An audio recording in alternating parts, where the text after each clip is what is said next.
What is greatness? What does it mean to you? What are you willing to do to achieve greatness? To be the very best, bar none. For Charlotte and Lizzie, that greatness came at the cost of their innocence and at the hands of a monster. In what can only be described as a gradual descent into a psychological hell, this is Netflix's The Perfection. I'm Connor Eyzaguirre. And I'm Caleb Leger. And this is Filmgazm.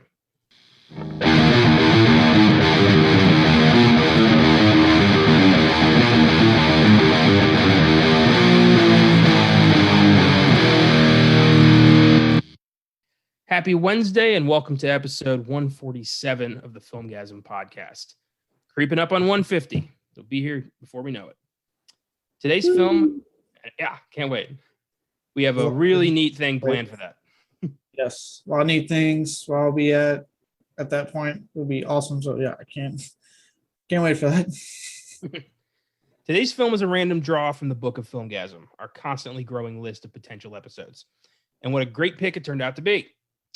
Caleb, I know you had discovered this on your own about a year ago and were raving about it, so you were especially excited.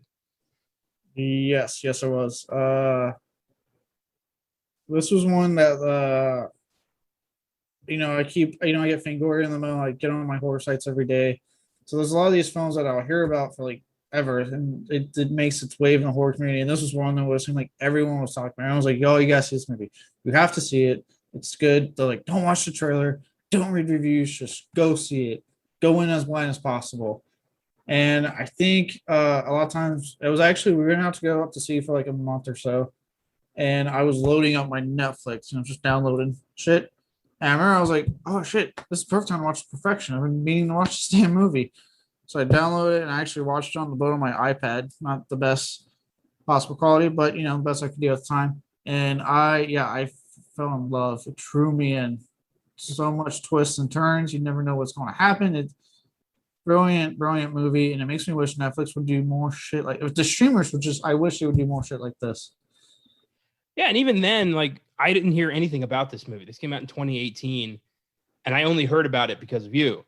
Netflix didn't promote this at all. There was no like marketing. It was just thrown on and vanished into the endless fucking cornfield of Netflix. I hate that. The movies that should get promoted don't, and the movies that don't deserve it or need it are the ones they never stop throwing money at. Yeah, they'll promote, something like In the Tall Grass for fucking ever, and then this just gets lost. And it's like, all right, well, no offense, In Tall Grass was weird and not something I want to watch again. But The Perfection is something that, even with the subject matter that we're about to delve into, I would in a heartbeat recommend it to anyone, absolutely anyone, to see. Speaking of Stephen King, I heard this. I don't know if this is true. I hope it is. Apparently, King has started buying his properties back from studios. He's tired of them fucking up his work. So he started going back. I guess the final straw was the upcoming Cujo remake they were considering. They were going to turn Cujo into some kind of a bionic government like project that went awry. Cujo was an acronym for like cybernetic, some shit. I don't know.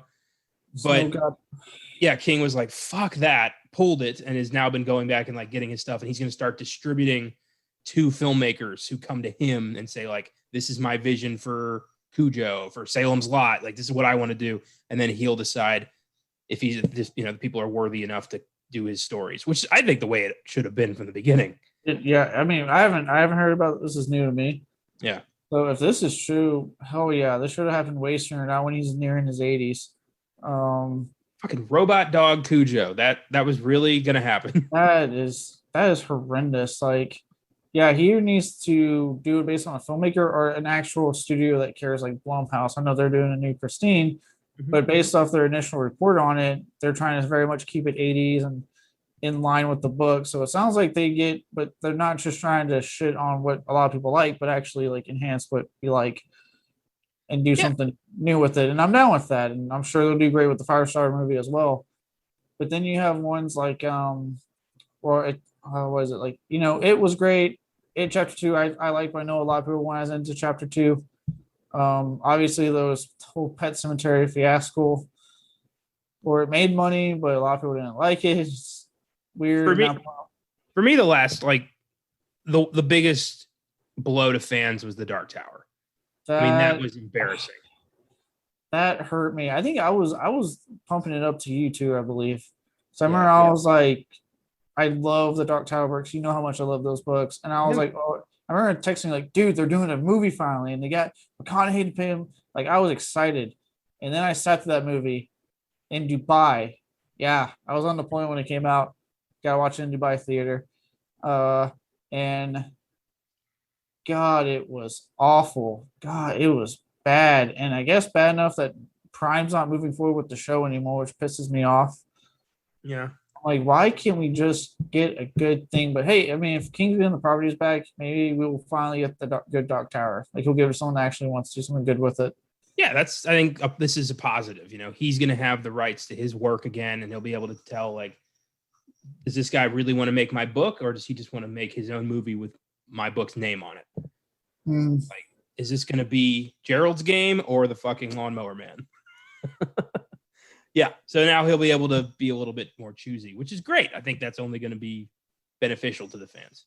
Yeah. Is it going to be the Stand from the 90s, or is it the Stand from 2020?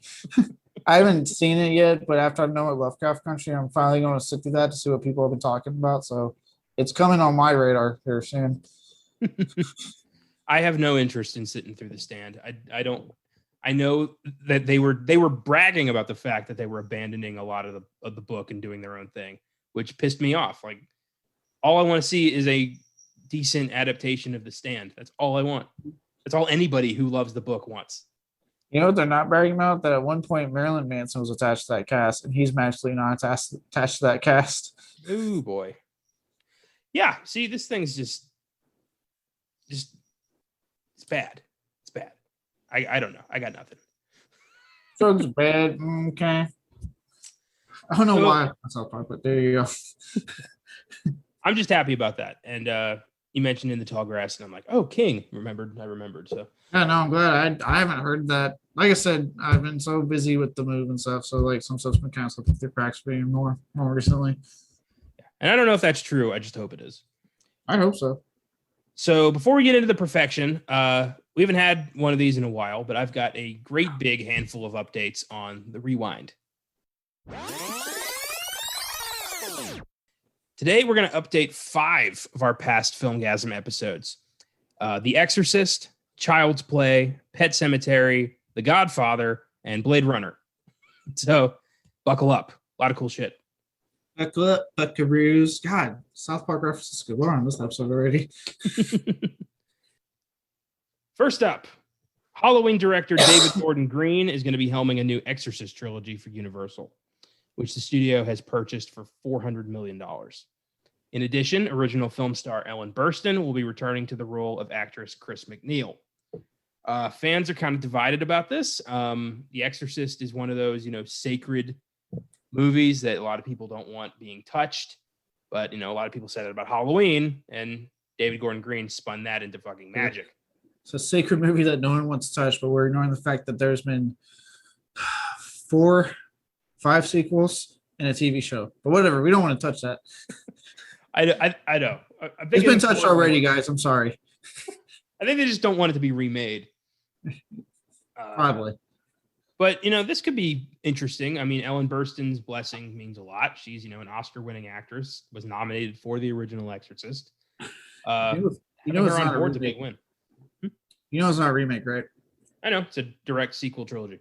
I was about to say, yeah. Green, for those who are scared if it's a remake, Green said, like Halloween, he's doing the same damn thing he did with Halloween here. Sweet. I mean, I loved 2018's Halloween. I think I'm going to love Halloween Kills. And David Gordon Green, is the only guy I want, sequelizing famous horror movies. Yes, the guy who gave me Pineapple Express. Just keep doing this. Let's not forget that this guy gave us Pineapple Express, one of my favorite comedies. Is now giving us some of the best recent horror films.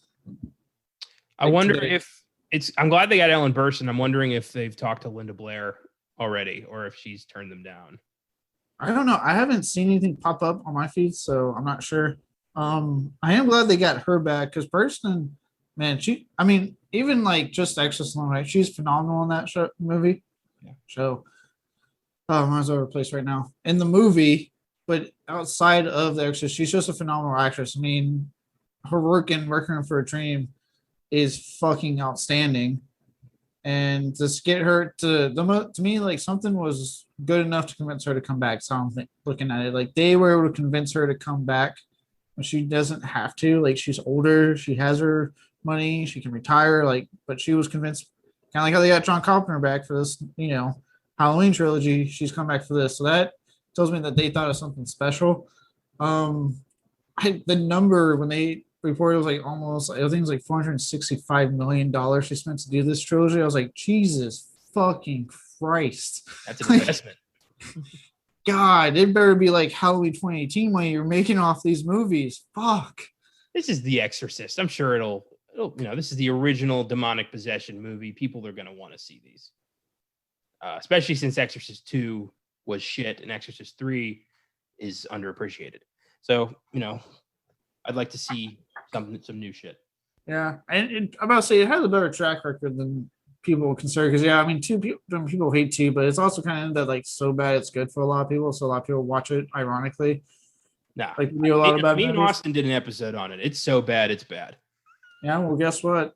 Does that count for the upcoming show? Maybe. I don't know. Do I want to have to? I don't want to watch Exorcist 2 again. I don't want to make you watch it again. But moving on, 3, yeah, very underappreciated, but it does have a humongous cult following, and it has been reappraised in more recent years, especially that Screen Factory release that put all the scenes back in, make it the actual director's cut of the film. Legion, yeah. So that's there, but then obviously there was the weird double release of the 4th movie, and neither one people liked. But then the TV show got like rave reviews. It got canceled, I think, 2 seasons, unfortunately, but it apparently was really fucking good.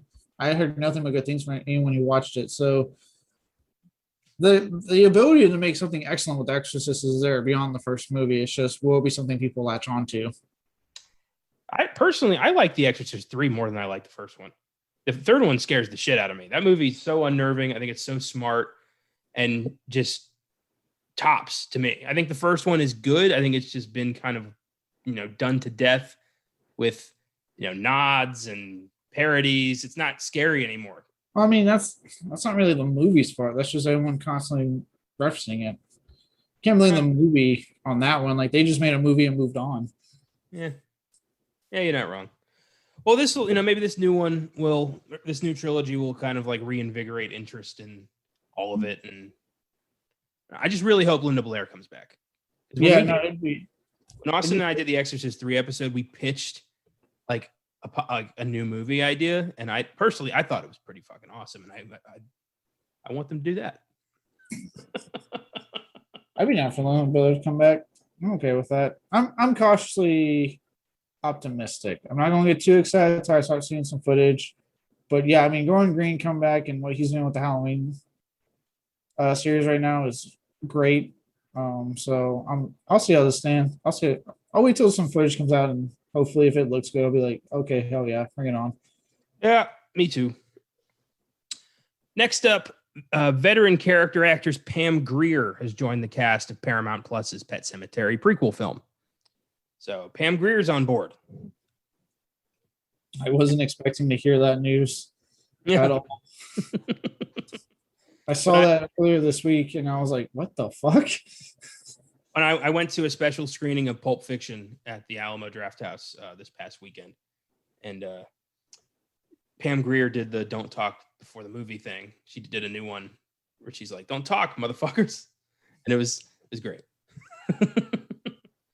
So, yeah, I mean, I'm still not, putting a lot of hope on this movie, but Pam Grier is always a win. So maybe she'll, I don't know. Maybe this will be good. I hope so. I doubt it, but I mean, she'll be good. That's for sure. Next up, the long-awaited full trailer for the upcoming Sci-Fi Channel series Chucky has been released. Brad Dourif returns as Chucky. Alex Vincent returns as Andy Barclay. Jennifer Tilly returns as Tiffany, and franchise writer-director Don Mancini returns to write. Premieres on Sci-Fi and USA Network on October 12th. And this looks just like classic Chucky. This looks like everything fans have wanted for years.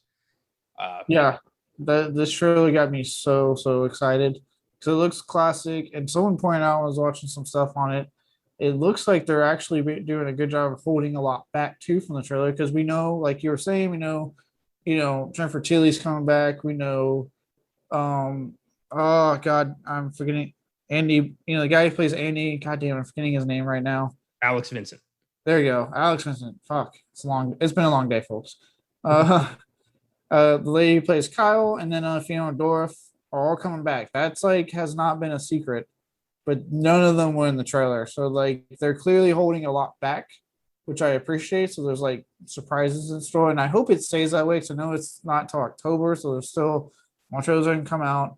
But I hope they maintain this level of secrecy while still giving us something to get excited for, like this trailer did. Because I got excited seeing Chucky in his classic look, doing what he was doing. Like I would say the first three movies, right? Just especially the first one, like making people seem like the kids crazy. And obviously, I know Devin Sawa is in this, and he's been kind of making the genre comeback, which is cool. So I'm pumped for the show. Super pumped.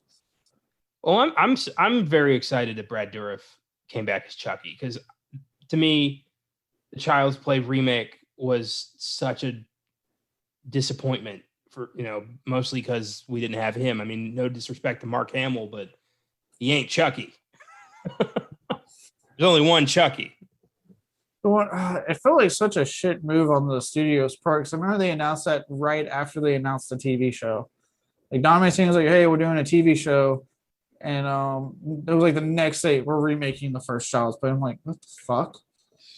And I don't know. Like if you look at like the behind the scenes of that, like you could tell they were just doing it to try to get some money off the name. And like Don Mancini was not involved. No one in that original film was involved. Not even Tom Holland, who directed the goddamn original movie, was involved. So it was like that was clearly a money move that thankfully flopped hard. No offense to the actors involved, but yeah, I was always more excited for this show, and this trailer just made me more excited. Yeah, I'm hoping this is fun. I'm hoping it lasts beyond a single season, and really, I hope it's a good show. Yeah. Next, Anthony Ippolito has been cast as Al Pacino in the upcoming series The Offer, which tells the story of the production of The Godfather. I don't know who the hell this kid is, but I am excited to watch this. It's how did Francis Ford Coppola, who was like the 8th or 9th choice to direct The Godfather, turn kind of a troubled production into what many consider the greatest movie of all time? There's definitely a story there, and I'm psyched. Yeah, it's truly an underdog story if you really look at like The Godfather, because they didn't have faith in him. If I recall correctly, they didn't have faith in Pacino. No, they tried to fire him so many times. It was Coppola who kept stepping in and saying, like, if he goes, I go. I trust this kid. Also, yeah, they didn't have faith with him. They obviously weren't rushing to get Brando involved because I guess it was those years of like, you guys really don't want to work with him because he's hard to work with, but we got one of his most iconic performances out of it. So like there's a lot of things in that movie production, the film's production, that should have spelled one of the worst films of all time. Absolute disaster. And yet, yeah, like you said, many people consider it the greatest of all time. It's considered Francis Ford Coppola's masterpiece. It's considered one it's like right up there with like Scarface and Heat for Pacino. Like it has all this like acclaim to it. So it's like, yeah, it's really an underdog story that has should make for an interesting show. I remember reading Mario Puzo, the screenwriter who adapted his own novel. He wrote the novel The Godfather, wrote the screenplay of all 3 films with Francis Ford Coppola. He had never written a screenplay before, so he was just winging it with The Godfather. And, he won an Oscar for it. And then afterwards, he decided, well, I should probably learn how to properly write a screenplay. So he went out and bought a book on how to write screenplays. Very first thing in the book says, go watch The Godfather. Fuck yeah. Beautiful. And then I love just Brando's complete. He did this for a lot of his movies, especially in the later years. He refused to even attempt to learn his lines for the most part. So what he had his lines hidden throughout the set. He had them written on like cue cards that were behind the camera. He had them written on Robert Duvall. He had him just so he would like just look around and read the guy. He found a stray cat on the production floor, and he's like, "I'm gonna have this cat in my performance." And they're like, "All right." That's why he's playing with a cat. Have they cast who's playing Brando in that show yet? Not yet. Oh God, I'm very curious on who they want to get for that one. They've cast a couple people. I think Armie Hammer was involved until recent allegations. I'll say until his fall from grace. I'm looking it up. I know that it's weird. They're making a series about this, and they're also planning a movie about this. So there's two productions in the works with the same idea. Is it me? As I feel like that's happening a lot nowadays, like a lot more than usual. Yeah, it's frustrating. Like I hear about TV shows, and I'm hearing about movie getting made. I'm like, all right, well, we can't decide here. Oh, they have cast Brando. Justin Chambers. Not ringing a bell. Dan Fogler is Francis Ford Coppola. Okay. Okay. That's awesome. Patrick Gallo is Mario Puzo. Miles Teller is Albert S. Ruddy, the producer. Oh, he got work. Good for him. Frank John Hughes is Frank Sinatra. Yeah, he has ties to this. Trying to see. Oh, yeah, he does. All right, James Caan and John Cazale and Robert Duvall, they have not yet been cast. Okay. Looking forward to that. Lou Ferrigno is going to be in it. Okay. Playing Lenny Montana. No, good for Lou Ferrigno. Colin Hanks, Matthew Good, Giovanni Ribisi, Juno Temple. This could be pretty cool. This is really good cast so far. Ooh. Anthony Sciordi's playing Carlo Gambino, infamous mob boss. This is going to be very interesting. Okay. You mentioned Armie Hammer earlier. Is it me, or every time I think of Armie Hammer, I always think of like a lesser man's Henry Cavill? Yeah, kind of. Like Henry Cavill was enough. He's British, sophisticated. Love a lot of his work, and then somehow Armie Hammer's like, well, I can also be those things. And then the allegations came up. But before the allegations, it was, you're not really doing a lot of good movies, big guy. The way I see it, comparing the two, Henry Cavill he's Coke, and Armie Hammer is like Walmart's discount cola. Like it's kind of the same thing, but we all know what we want to drink. Yeah, well. We do, because Armie Hammer has allegations. Henry Cavill now has a very successful run on Netflix with The Witcher. So they have taken his cola off the shelves, while Henry Cavill now has, vanilla Coke, cherry Coke. Like he's just getting more notoriety now. Yeah. Look, I saw that Witcher season 2 trailer. Fucking stoked. I gotta watch The Witcher. I gotta make some time for that. You might actually like it. You like fantasy stuff, and it's not bad. I will say be prepared, and I don't know if any of the fans we do have seen it, but they tell the first season out of order. But they don't want to tell you that, and because enough fans complained about it, like a lot of fans were like, "Hey, we really like your show, but dear God." That the showrunner came and said, like, no one, okay, we know we fucked up. The kid man, he's like, okay, we fucked up. Season 2, it's linear. It's not going to be out of order this time. Like, sorry, we should have done a better job letting you guys know. The placement. Yeah, so be prepared for that, but also know that they recognized it. It's only rectified. I found it. I kept looking for a movie about The Godfather. It kept taking me to The fucking Godfather. It's Do you called mean The Godfather?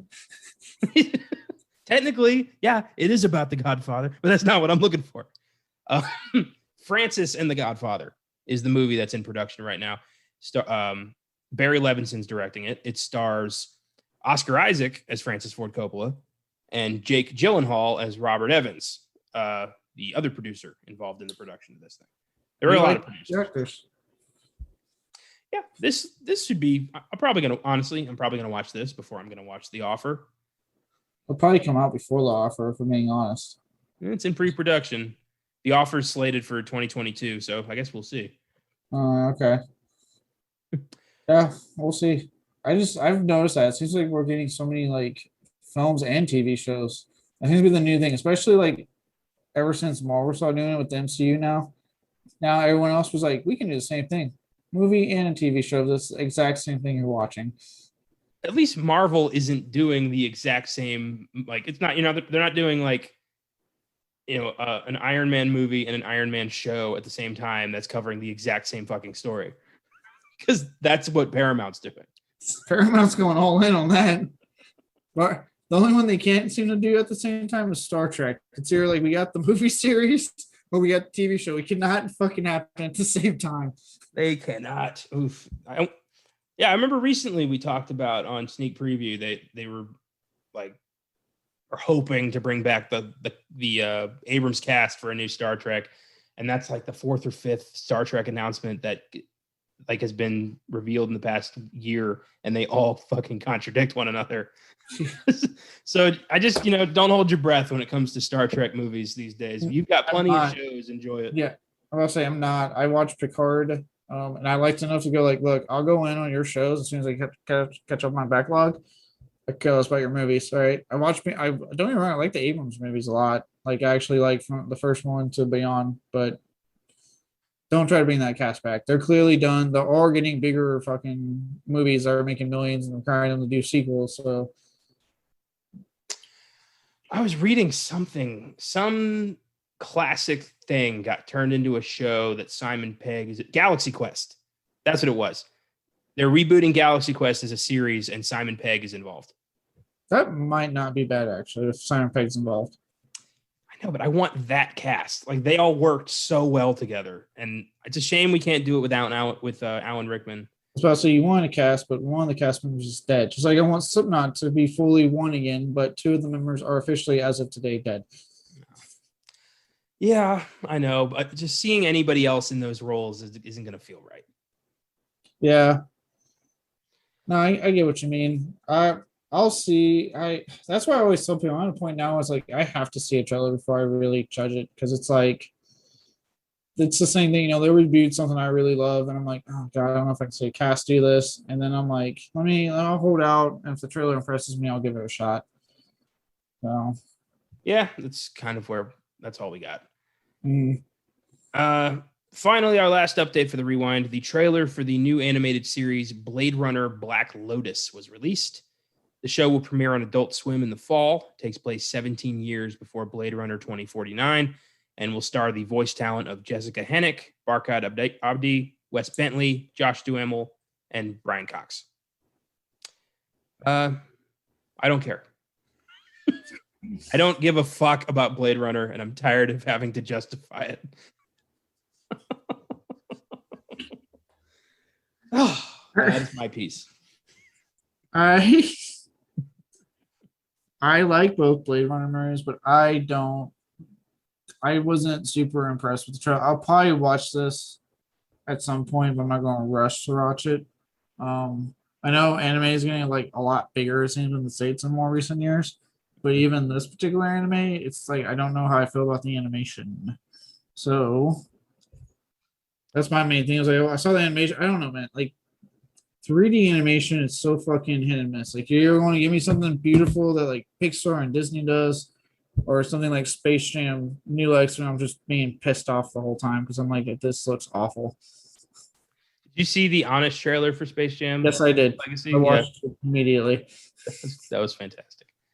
And you know what makes me really happy? Mr. LeBron James made such a big deal to the haters about how successful that movie was opening weekend. it's still a box office bomb because it has not even made $100 million on a $150 million budget. $150 million budget. Jesus H. Frankenchrist, that's too much. Yeah. It's really funny how like LeBron James and Stu were like, yeah, look, fuck you guys. It was successful in its first weekend, but it plummeted so hard after that. What is Warner Brothers paying for? They own all of that shit. There's nothing to purchase. Is that all just to get LeBron? Probably. Jesus Christ. Like yeah. So yeah, for anyone who's thinking like, oh yeah, see the new spaceship. Nope, it flopped. Fuck all of you. Stop trying to tell me how good. And it's funny too, because like I remember that weekend they were going on about that. They were like, oh yeah, see it did great. And then like the next weekend, like the shitty weekend of film came, and all of a sudden no one's talking about Space Jam 2. They were like, oh, I guess we won't have another successful weekend. Because yeah, I'm looking at it right now. 150 million budget, 94 million box office. Ugh. Thank you, America. You scared me there for a second, but you did exactly what I should have assumed, which was everyone got curious, watched it, hated it, spread the word of mouth. No one wants to go watch it the next weekend. I want to make it clear we both watched it because we had to. Yeah, I didn't do this willingly, and I did on HBO Max, so hopefully I contributed less to its success. Yeah. Anyway, Blade Runner. Lack of success. The original Blade Runner I have watched 4 times. I have given it 4 chances because every time I watch it and say I don't like it, I have family and friends who are like, well, you got to give it another chance. You didn't really appreciate it. Every fucking time. Did you watch the work print version, or did you watch the director's cut, or did you watch the final cut, or the international cut, or the theatrical cut? Here, stand by. I have. Oh, I'm too lazy to really. This is what I'm talking about. This is the shit. Like, oh, you just didn't watch the right one. And then I'll watch the other one, and I won't see any fucking difference. And they'll be like, well, you got to watch this version. Like, this is what people who hate Star Wars feel like. You have a work print version that exists, right? You got the US theatrical cut, the international theatrical cut, and the director's cut. That's on one disc. Impressive. And you got the final cut. I don't see how you haven't found a cut you don't like. I have watched at least 2 cuts, and I'm done. The 4th time was for this podcast, and as far as I'm concerned, that's it. Blade Runner's dead to me. I'm done. I have not seen 2049, and I know in the near future I'm gonna fucking have to. Just for reasons. Well, you'll find out soon if you listen to all of our shows. But I've been avoiding it for 3 years because I didn't care then. I don't care even more now. But just people I know won't just accept the fact that I don't like Blade Runner. You are one of those people. Did you at least actually just watch the final cut? Yes. Like the actual complete edition of it? Yes, I did. Right. At least twice. All right, that's all I got. 3 different classes I took in college. Blade Runner was on the fucking curriculum. 3 different classes. It's a great goddamn movie. I didn't like it. It's boring, and I can't get into it. I don't get, and I know that this new one is like twice as long and by a director who is known for putting me to fucking sleep. So I'm not exactly lining up to watch that. I needed to get all that out. It's been a while. I liked Blade Runner and Blade Runner 2049. Good for you. Keep it to yourself. Nope. I can't wait to get my In Search of Tomorrow Blu-ray later this year. It's that In Search of Darkness I was telling you about, it's the same company that did In Search of Tomorrow, but on 80s sci-fi. Yeah. Can't wait to see what they got to say about Blade Runner. But whoever is willing to fucking talk in that documentary, actually know how Harrison Ford and Ridley Scott are. Honestly, I think the only person who hates Blade Runner more than I do is Harrison Ford. Yeah, but he came back for 2049, which I didn't understand that. You ever see that picture of when he accidentally just like straight up clocked Ryan Gosling? No. And he's just like, he looks so like, oh, sorry. They got along really well. Their press tour was fucking hilarious.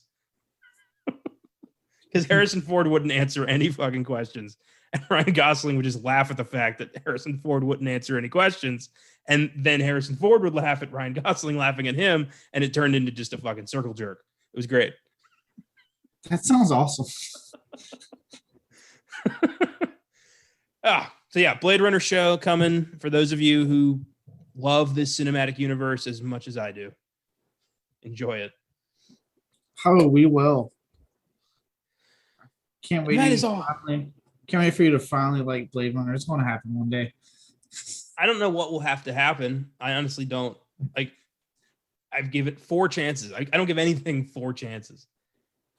Blade Runner, I kept going because at first I'm like, is it me? Am I just that cynical? And after the 3rd time, I'm like, no, it's not me. And then the 4th time, I'm like, it's definitely not me. So, yeah, I'm out. Blade Runner is I'm done. I don't like it. Y'all can like it. Keep me out of it. Oh, I'm gonna rope you back in. Good luck. The Perfection. A Netflix original produced by Miramax. It was directed and co-written by Richard Shepard, who also directed the films The Matador and, get this, Dom Hemingway. No, he didn't. Yeah, remember that movie? Yes, I do. Jude Law. Yeah. That movie was a joy. I can't believe no one talked about that one. Yeah, that one was the whole opening. He's getting blowjob and just talking into the camera about how awesome his dick is. Like, I love this guy within 10 seconds of the movie on. I'm like, this dude, I would follow this guy into hell. He's fucking crazy, but at least he knows it. Oh, God. Jude Law was so good in that movie. Yeah. I was, back when I first saw that, it was like early days of the website. I hadn't seen a lot of Jude Law's work. So I knew him from Sherlock Holmes, AI. I knew him as kind of a dry British guy. I didn't know he could go there. So I was very impressed with Dom Hemingway. Shepard also won an Emmy for directing an episode of Ugly Betty. So he's done a lot of TV, only a handful of films, but he should do more films. He's got a very good touch as a director. Allison Williams stars as Charlotte, former cellist prodigy. Williams also played Rose Armitage in Get Out and has appeared in TV shows like Girls and A Series of Unfortunate Events. And Get Out is pretty much the thing she's known for. Yeah, I mean, she's really good in Get Out. She's really good in this too. So yeah, she's a really good actress. So I would see her in more genre stuff. I don't know the rules, but do you qualify her as a scream queen? Not yet. You have to like those. The rules on that are really what's the word I'm looking for? Malleable. But usually, like, you have to be pretty consistent. You know what I mean? Like, it's not just like 2 films and we never see you again. Granted, Anya Taylor-Joy has been getting into that realm of scream queen, but she has she keeps coming back to horror in some capacity. To me, like, I have to see you pretty consistently, like how, like, the one I've been crushing on, Small Reaving, like, she's pretty consistent. Like, I mean, you get The Babysitter, you had Ready or Not, Guns Akimbo, Mayhem. Like, she was just like, it seemed like if there wasn't a horror film that passed by that, I did not see her in it. So I think you have to be consistent. You have to be good too. Like, you have to like you. You know what I mean? Like, so consistent. So that means like they have to be in horror movies like one after another. You're one after or a good amount. Because obviously I understand they're going to want to do some stuff outside. Like, obviously with Small Reaving, we've been seeing her do stuff. Going back to her, I only go back to her not because I have a huge crush on her, but because she's like the more recent screen queen we've gotten.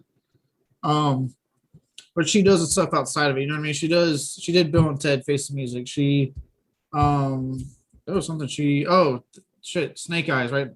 Her fucking thankless goddamn role in that, which I blame the movie, not her. Hey, arch nemesis, the Yakuza betrayed us. You want to be best friends? Fuck that. It's all in the scripts. That's all scripting right there. So she does do stuff outside of it, and that's fine. Because I don't want them. I obviously don't want them to just be stuck in horror and then maybe not have a successful career. If they want to do stuff outside, great. But she also comes back. Yeah. So like there has to be like, yeah, there can't be like a stream of they're just doing one horror movie after horror movie after horror movie. Patrick Wilson has been like that. It seems like I only see this fucking horror movies now. And he's actually taken on the recent title of Scream King. They're trying to make that a thing now and kind of give love to the guys who do horror a lot. So, and he's in there because of his consistent work with James Wan. So it's either one after the other, or you're doing a lot and you might do something outside of it for a little bit, but then also I'm see you in more horror. So yeah. And I think a big thing too is you gotta have respect for fans. A lot of the ones we like, they respect the fans and they don't try to diss the genre or the fans, and that goes a long way. That's really big, especially because you have a horror genre. We have conventions, right? Like obviously, I know like other genres have conventions. I know anime has fucking conventions out the ass. But horror is big on conventions, and with that comes these actors, these actresses. They come there and they got to meet their fan. They meet their fans, so it's like that. The respect for the genre and fans has to be there as well. Okay, well, that is very complicated, and I feel like I know less. So thank you. It's complicated. The key is like we have to see them pretty like consistently. That's the key. Well, I doubt this is her last horror movie. No, she's getting there. If she keeps, I say I give her one or two more. Yeah, I'll consider her for sure. Logan Browning plays Lizzie, the new prodigy. Browning has appeared in TV shows such as Dear White People, Powers, and Meet the Browns. Not a lot of film credits, but she is really fucking good in this. I hope to see her more in the future as well.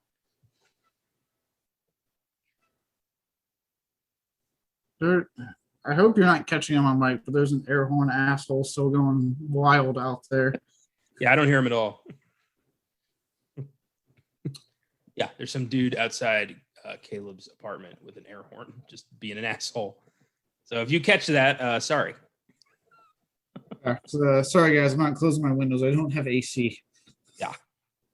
Well, anyway, yeah, Logan Browning, Lizzie. Fantastic performance, very interesting character.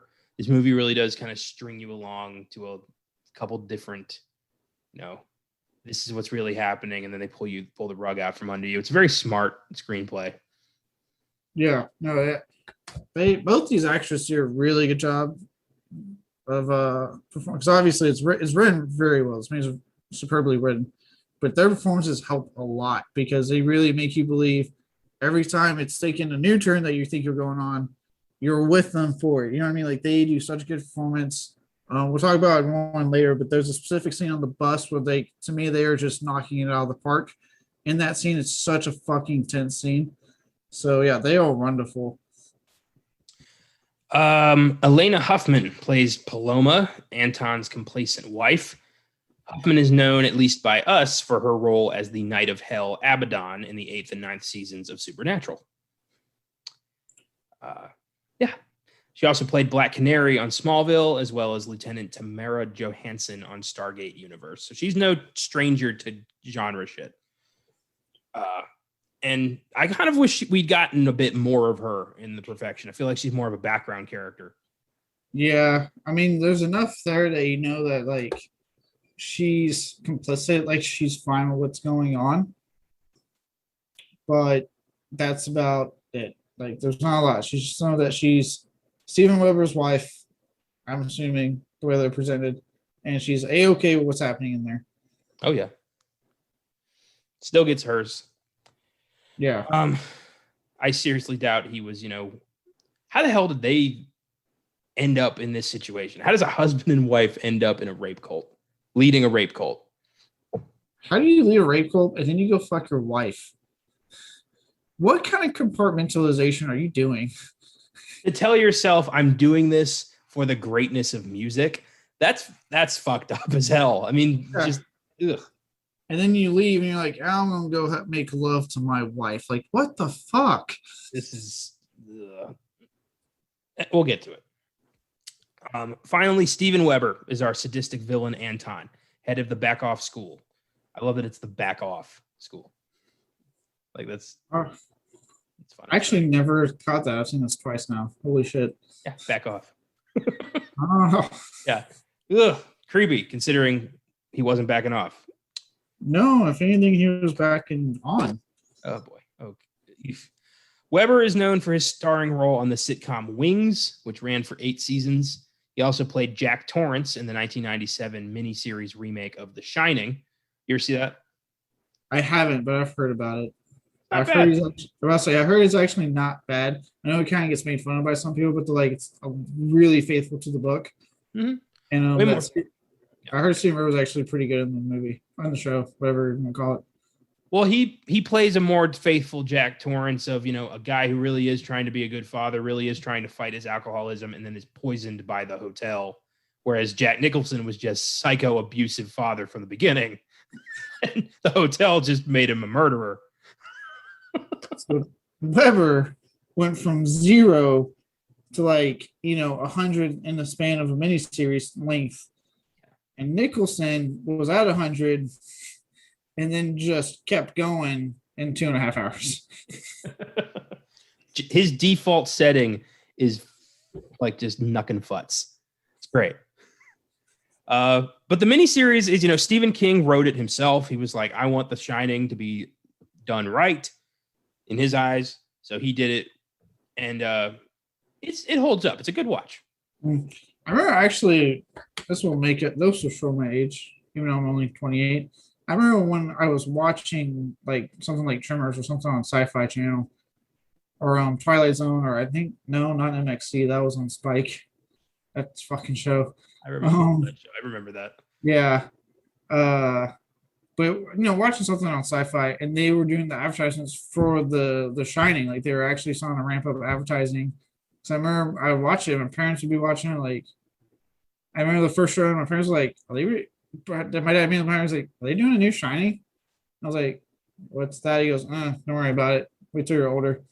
Damn, I don't even remember the first time I watched The Shining. I had to have been young, at least 12, 13 years old. I guess it wasn't traumatizing because I remember the first time I watched The Thing and Hellraiser, and I was much younger. But The Shining, I must have been old enough to watch it because I don't remember it. It became one of my favorites, but I do not remember the first time putting that on. I remember I read the book first, actually, and my dad made a bet. This was back when the video store was still around in Blanco. And he was like, hey, when you finish the book, I think they have it at the video store, I'll rent it, but you got to finish the book first.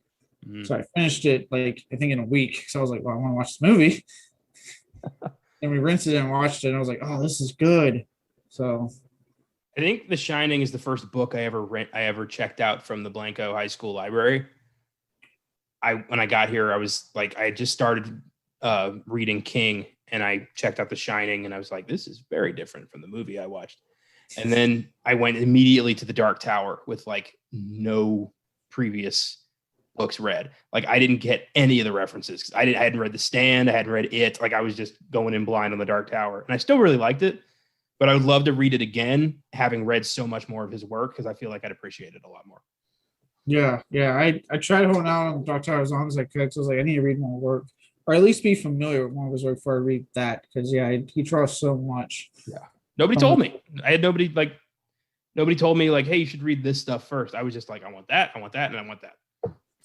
I just the internet. That's why they were like, you really know a lot of shit that's going on. Maybe so I was like, because I've since I've been a kid, been internet research like crazy. So I'm always on stuff researching, seeing how I should do this. So, and that's why I did with King. I was like, okay, wait on Dark Tower. So I went to the Blanco public library to get my Stephen King books. They had a fucking sick collection of Stephen King books. I've recently, since I've had the podcast and the website and everything, and I've really devoted my time more to exploring film. I have an established ritual now with King. If I haven't read the book yet, I'm not watching the movie. I read the book first, then I watch the movie. I did that with The Dark Half, 1922. I allotted time during the podcast, during the schedule, to read a full fucking book before we talked about it. It was fun, but that's how I roll now. No, I'm with you. I try to do those new books, I actually have two of them sitting on three if you count later, sitting on my shelf that I need to read because like the deployment and everything got me behind. But whenever the movers get here, I'm gonna make sure they don't touch those books and take them with me to the hotel so I can get started reading. So I know what is it? It's July, right? It's July. Next Yeah. month he's coming out with a new book, so I need to get caught back up. Fuck already? Jesus. Yeah, he's Billy Summers because I forget that King just doesn't know how to not write.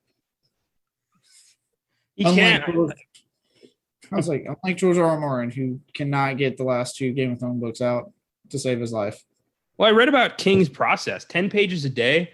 That's manageable as hell. I mean, and he just writes till the project's done. You know, he writes 10 pages a day. That's his work of the day. Whereas Martin, I don't know what the fuck's going on over there. I had like kid I was telling you about. He really tried defending him. He's like, look, he's making perfection. There you go. I don't want to rush him. He's being an artist. I'm like, no, he's being a fat piece of shit and getting his hands too involved in other shit instead of focusing on the last two books that the fans want. I was like, I'm sorry.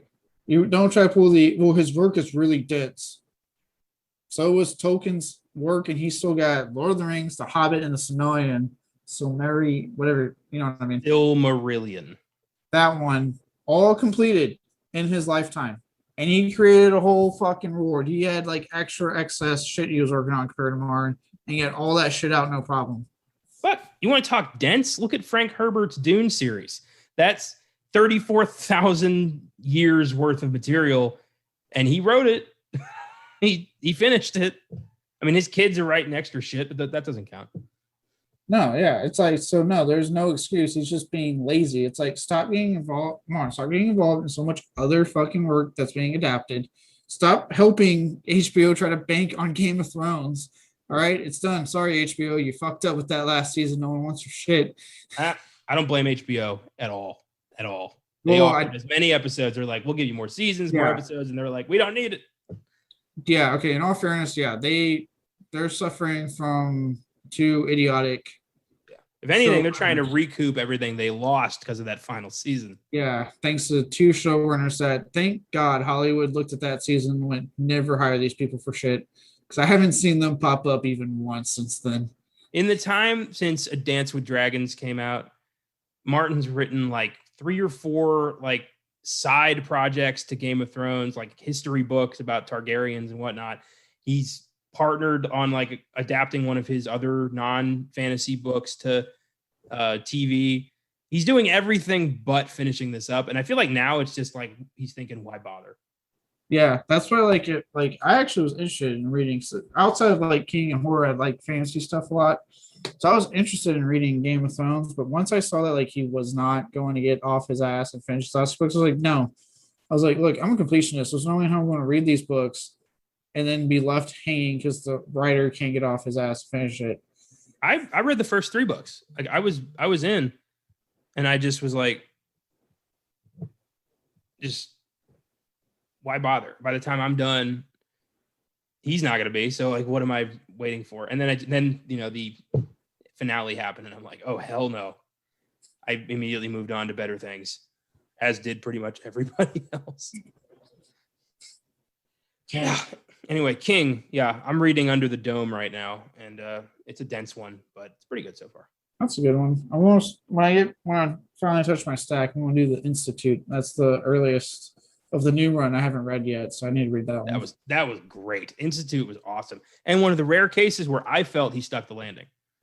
Oh, yeah, I liked the ending to that. Okay, I was about to say, as much as I love King, he's not exactly known for sticking the landing all the time. I know, which sucks. But yeah, good book. Kind of a spiritual sequel to Firestarter. Okay. I was hearing hints about that when I read the synopsis. For sure. It's a great book. The protagonist is such a great kid. You're like rooting for him the whole time. You're like, this kid's so smart. It's a great read. I'm looking forward to a movie of that one. I mean, it's probably going to happen someday. Always new books come out and get bought within like a month of release. Yeah, bring it. The Perfection has an IMDb score of 6.2, Rotten Tomatoes score of 72%. I don't think it was a success considering Netflix didn't really market it, and I haven't really heard of it till Caleb brought it up. I hope more people seek it out. It deserves more attention. It's definitely one of the better films Netflix has done with their own studio. Yeah, it bugs me that no one seems to be talking about this movie. I'm like, all the movies I've heard people not shut up about on Netflix, like Army of the Fucking Dead, but somehow that Netflix is going all in on. But this one, people just no one talks about. I'm like, God damn it. Maybe it's too dark for people. I get that. That can be the case sometimes. But I mean, sure, you're talking to a guy that has sat through all of Serbian films, so yeah. Yeah, dark to you is pretty subjective. Yeah. A different man that night. So The Perfection is not your average horror movie. It's kind of it plays with a lot of different possibilities, which I think a lot of horror films don't do, and I thought that was really cool. Kind of thinks like, oh, is this a psycho killer movie? Oh, is this a monster movie? Could this be a zombie movie? And it kind of gives you a lot of threads, and it doesn't pull on all of them, and that was neat. Yeah, to me, I can't believe I thought of Shrek. I know, and the line that Donkey says about ogres have layers, onions have layers. This movie has layers. It's like an onion. Oh yeah, I got Shrek into this. I'm proud of myself. It has layers, and it purposely waits to a certain point to go, all right, now to peel back this layer and give you more of the story, but not all of it. And that's why it's like, all right, we'll give you more story, but not the whole thing yet. We're not ready for that. So it's like as the layer gets unveiled, you go, oh, okay, so we're going in this direction. And right when you start thinking this is how it's going to go, the next layer gets unveiled, and you're like, oh shit, never mind. Like this was one of the few movies where I could not tell you how the fuck it was going to end.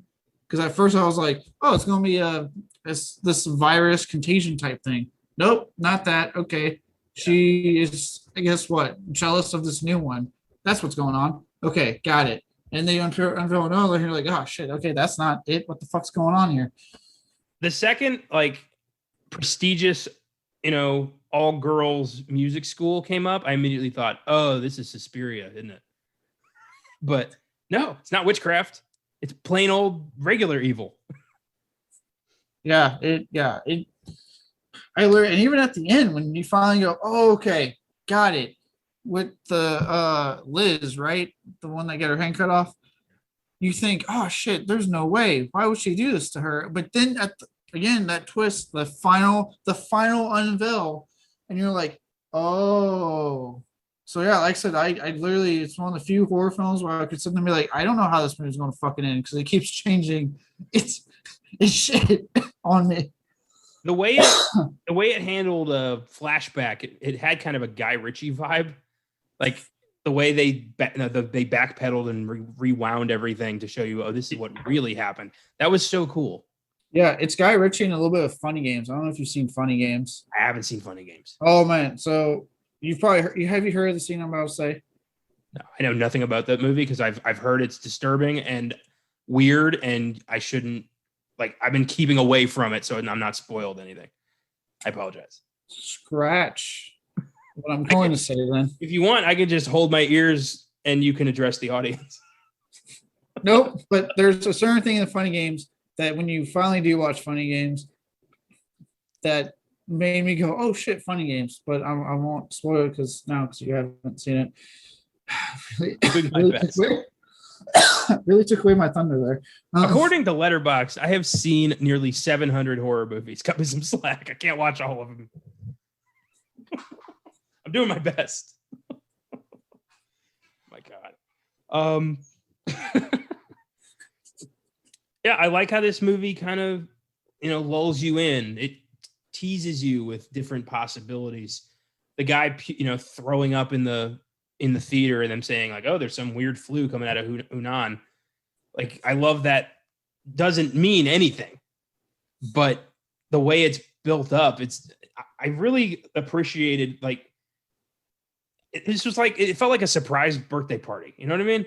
This movie felt like, I think I know what's going to happen, but then I get home and it was nothing close to what I thought was going to happen. Yeah. No, like very few movies can do that, and I love when it happens. When I am truly shocked, it's such a great moment. Oh yeah, it's brilliant because like they say that quick throw line. Oh, there's this thing in Hudon, and it's like no, and ends up the guy literally just was sick. He just probably got food poisoning. That was it.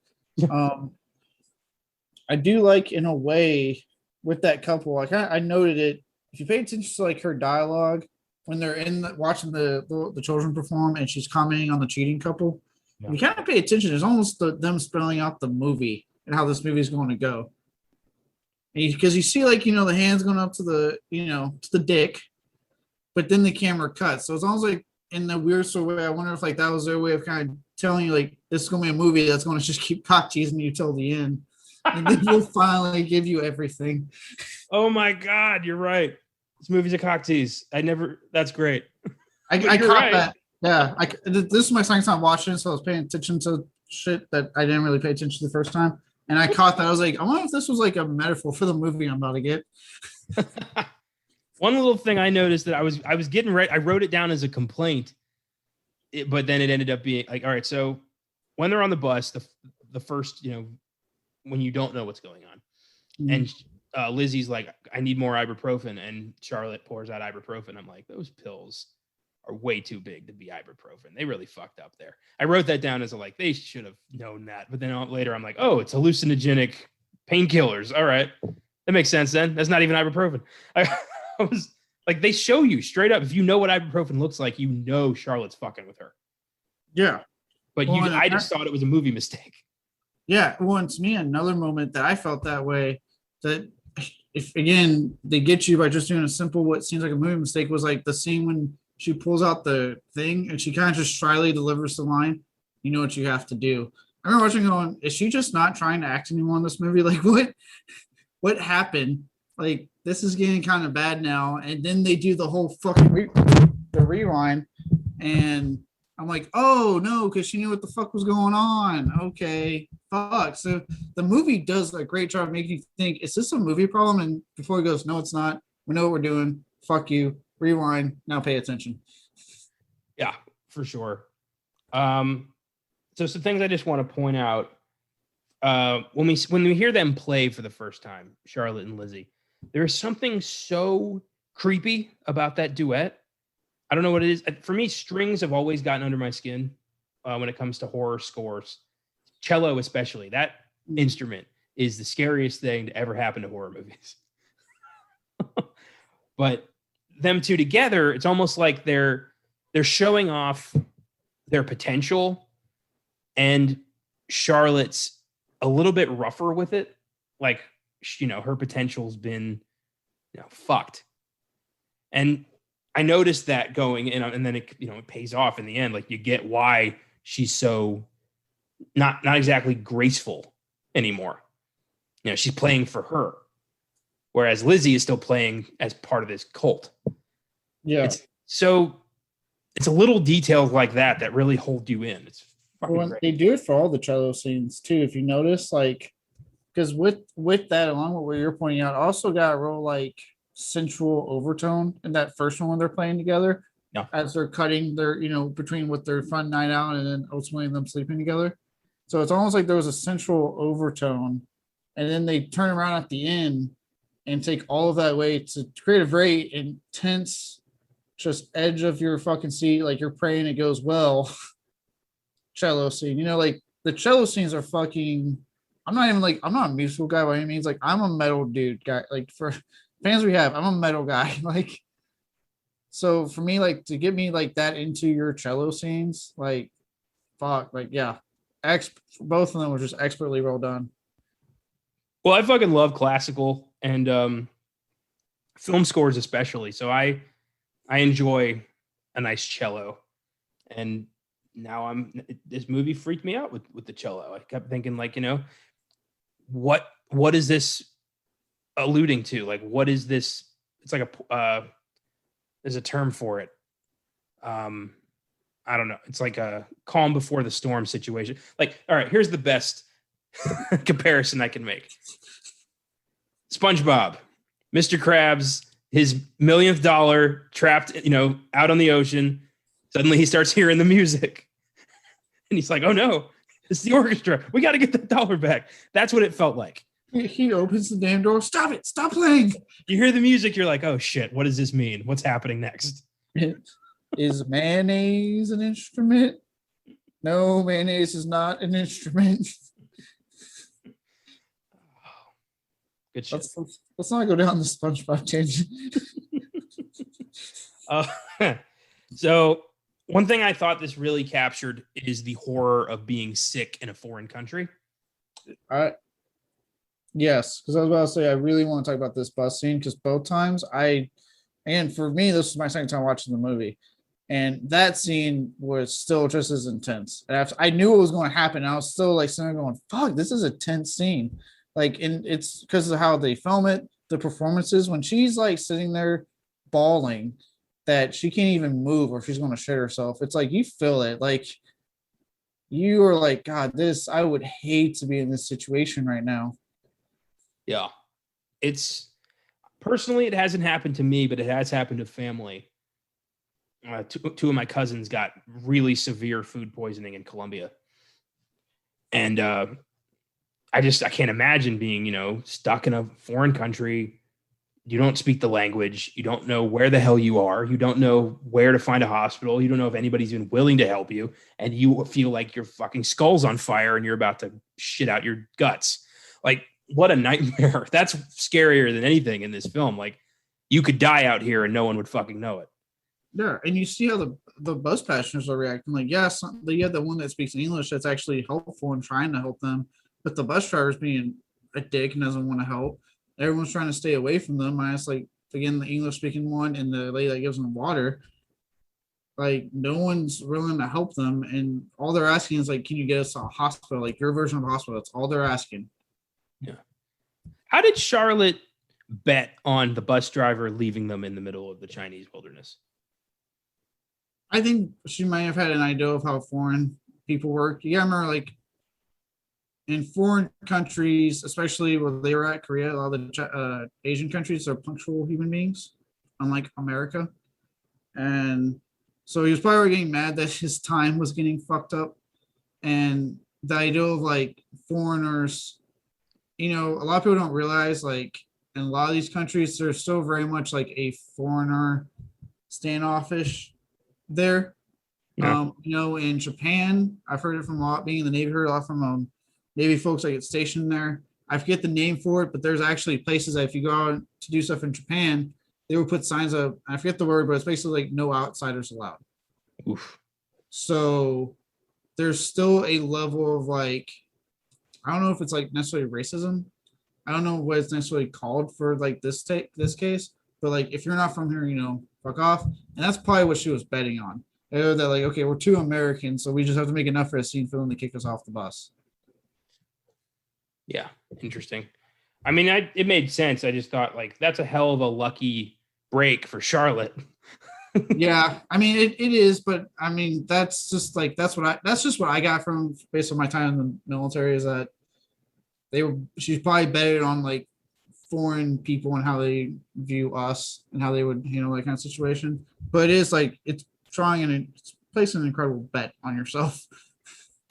Well, just the whole plan of getting somebody to cut off their own arm is wild and so brilliant. The way they did it, the way they make, like, you're seeing the hallucination. You think that there's fucking bugs all over her because of this weirdo flu. That's probably some kind of, Chinese gas or something. I don't know. But oh god, it made my skin crawl so when I saw those damn bugs on her arm. I was like, oh. Maggot puke. I had to stop and regroup. I was like, Jesus Christ. I can't handle bugs. Ugh. Oh yeah, the idea that there were maggots, like when you first know what's going on, like, I don't want to throw up maggots. That sounds horrendous. Oh, this film's really gross at first. Yeah, this film's really gross at first. And then the bugs come out of her arm. Like, I'd fucking cut it off too. Like, well done, Charlotte. Yeah, she was quick. Like, she just put, what you gotta do, and without even asking, just grabbed it and started cutting. I was like, I had this like, really, she brought a fucking cleaver. Like, is this, this thing's goofy, isn't it? But then they did the backtrack, and I'm like, oh no, this was a very well thought out plan. That's why I said, like, that's like, I know, like, for you, you said it was a, your moment of like, okay, that's a movie mistake. It was for me here where I almost went, all right, I guess this is not the way I thought we were going to be, and I'll probably be checking out in the next 5 minutes. And then they did the rewind. I went, oh no, never mind. And then for Lizzie to go back and be like, that fucking bitch cut off my arm. And they're like, well, bye. Like, how callous and cold. But yeah, like, if, she's their star pupil, the most famous cellist in the world. If she can't play, what use is she to them? So fucking sad. Well, I mean, just the fact that they want help in any way. I mean, they did offer to pay for an apartment. That was nice. But they are rapists, so it's I was like, that's what they ultimately did to her. But it kind of speaks to like that. What would you call, like, I don't know, she had Stockholm syndrome or whatever mentality that she had that caused her to kind of break and accept what was happening in her life. It's kind of, I think Stockholm syndrome is the right. Okay. That, because she even Charlie points out, like, I had to do this for you to finally realize you're not useful to them if you can't play. Because remember, she didn't believe her, and she went back thinking, oh no, they'll help me out. And they were like, be gone. Yeah. Bye, Felicia. Yeah, bye, Felicia. And I was like, oh yeah, no, they don't care. Well, I mean, the whole idea of the perfection that these girls are conditioned to believe that, Anton's dick is the only way to be the best. Like, that is so disturbing that he has conditioned these girls to believe that only he can give them greatness through that. And they don't do anything about it. They believe, like, okay, well, if he says it, it must be true because they're so young and innocent. They don't know anything else. Yeah. I'm not going to lie. I actually did not see the rape part coming at first. I really didn't. At first, when they were doing it, I was like, well, maybe he's like hitting them or something. Like, there's something going on. Like, rape was not on my mind. And then you see him leave the scene and she's, bawling as a little girl. And it luckily fades a good chunk of it out so you don't see much. But you see enough to know that, oh my God, he's naked. Oh God. Oh, it's like it hits you and just all at once. And you're like, it's this kind of, oh God. Oh, while he was talking to Charlotte as a child, while he was talking about how she disgraced the chapel, whatever, that crazy shit, I had a feeling it was like, I figured, physical abuse would not be enough for this to be horrifying. So I thought, I think he's abusing these kids. And it was true. But just that everyone in there would go along with it. Was a rape cult. It was like, it really made me think about, prep schools and like academies that don't have, constant parental supervision. They really get to do whatever the fuck they want to these kids. And that's why people can make fun of public school all they want. That's where my fucking kids are going. Yeah. At least I know what the fuck's happening at public school. Yeah, exactly. I was listening. I'm a big fan of Time Suck, Dan Cummins' podcast. I've talked about it a couple times on these shows. I listened to his Scared to Death one. Yeah. Thank you, Dan. Love you. Hail Nimrod. Anyway, he did an episode earlier this year on the Elan School, a school for wayward kids up in Maine that for like 30 years was just raping and assaulting children for so long. Because people would send their misbehaving kids there and were told, you'll get results, just don't don't question our methods. And they were doing anything to these kids. It was so fucked up. They were pitting kids against each other in like a fucking fight club. And you could only leave once you became old enough to be an abuser. Like, once you accepted that you are now hurting the kids, then you could leave, but nobody fucking left because they'd been conditioned. It was so sick. And it, like, for 30, 40 years, this place was at. It got shut down in like 2003. Like, this was not, hundreds of years ago. This was like not even like, it was crazy. Yeah, look, man, I'm not a parent yet, so I know I said the kid comment. I'm not a parent yet. But if I do have kids, if they ever come up to me going, so we can do this for your child, you can't ask about all ways. You cannot question. I'm like, yeah, fuck you, my child's not going there then. Like that's just to me, that is like, you know how like there's red flags in relationships. There's red flags with your fucking children. Like when it comes to your children, if they say something a certain way, no, fuck you, stay the hell away from my child. I hope I'm the kind of parent who actively listens to what my kid has to say when I have children. I hate when parents are just, shrugging off everything their kid says because he's not old enough to know what the fuck's going on. I think kids are incredibly perceptive and they know what's going on more than we do most of the time. Yeah, it's amazing how that happens. I know you don't like them because you left during their concert. But Korn famously, or I guess infamously, yeah, got that. Korn on their first album had a song called Daddy. That song is about the lead singer getting raped as a child. Now, a lot of people thought, oh my God, your dad. He's like, no. He goes, no, that's not actually what happened. He goes, it was his a neighbor or a babysitter, I forget, that he would go over to stay with whenever his parents were gone. And when he went to go tell his parents, they didn't believe him. Jesus. That's why he called it Daddy. And the song's infamous because it fucking goes there. Like he describes in great length what happened. And it's infamous that towards the end, they kept the part of the recording at the end of the song where he broke down and started crying. And it's in the song. They didn't cut it out. And like he legit, like the music stops and you can hear him still kind of going, and all of a sudden he's just sobbing and the song finally ends. And I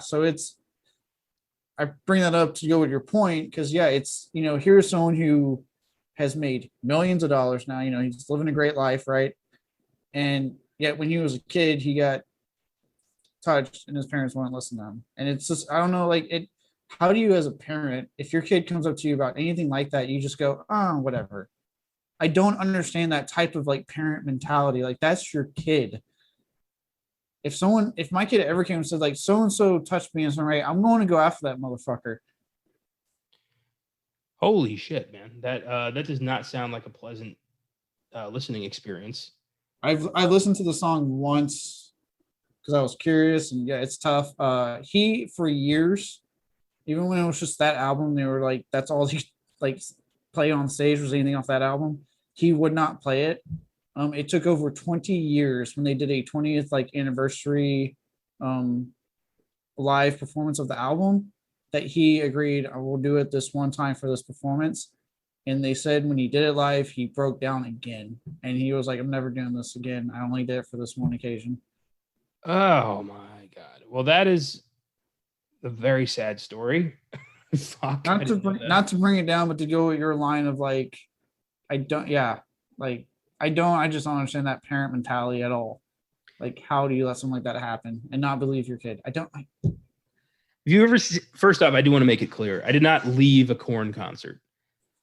Alice in Chains and Korn were touring together. Alice in Chains went on first. I left after that. You left. I'm not a fan of Korn. It was a concert, so you technically left a Korn concert. If they had separate merch booths, it is an Alice in Chains concert followed by a Korn concert. It was a Korn and Alice in Chains concert because you went when both were established artists, so it was like the Rob Zombie, Marilyn Manson concert. I still left after I saw a band I liked because I didn't want to see a band I didn't really care for. But I have no regrets. You stayed for Manson. Manson was there first. I stayed for Zombie. Yeah, that's who I was there for. The point being is that you left during Korn, so hopefully some fans out there are into Korn like I am, and yeah, rally behind me. Way to just torpedo our whole fan base that likes Korn. Smart. Have you ever seen the movie The Hunt with Mads Mikkelsen, 2012? I haven't seen that one. The one I'm thinking of was that really shitty one that I hated.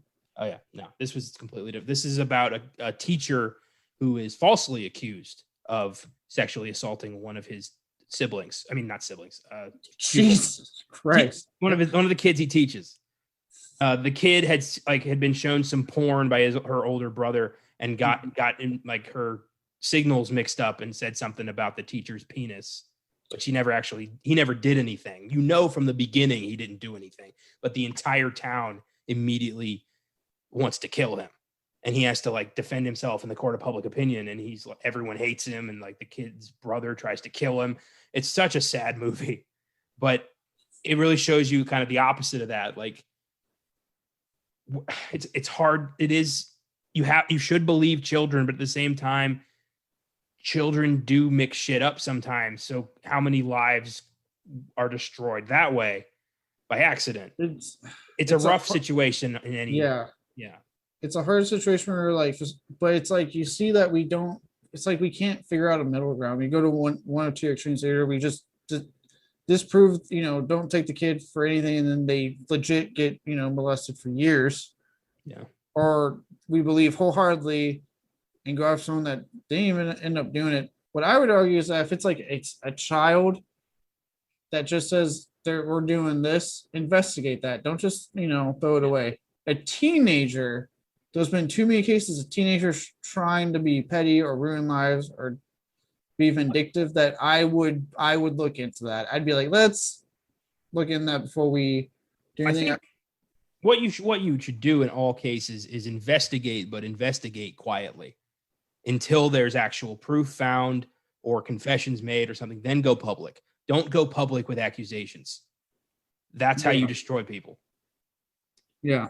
I think that's the best way to do it. Yeah. So mainly, I will say this. I've heard a lot of stories of like that happening with like a teenager and someone where it's like they don't care about ruining lives. So they'll just come up with a lie and then they'll double down as if like this is the time to do it to ruin someone's life. So yeah. Wow, this got dark.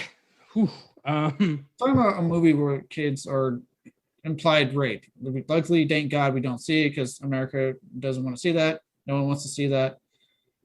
No one wants to see that. Trust me. PTSD is happening for a certain film. There's two movies that will never be talked about on this show or any of our shows, and one of them is a Serbian film. I'm not sitting through that. I'm not going to force any of my team to sit through that. I've already sat there. It's fine. I know, but I didn't force you to, so I have no guilt. In fact, I don't know why the fuck you sat through that. Jesus Christ. Respect yourself. You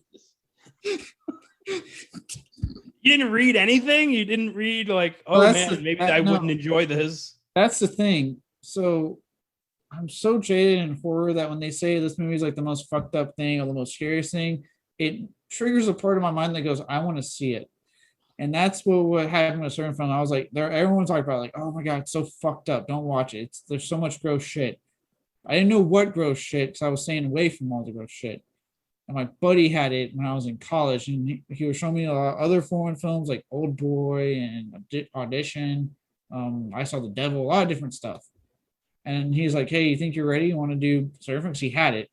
And I was like, all right, let's do it. And I'm one of those that, like, for the most part, like, I will sit and watch the entire movie no matter how much I'm not liking it.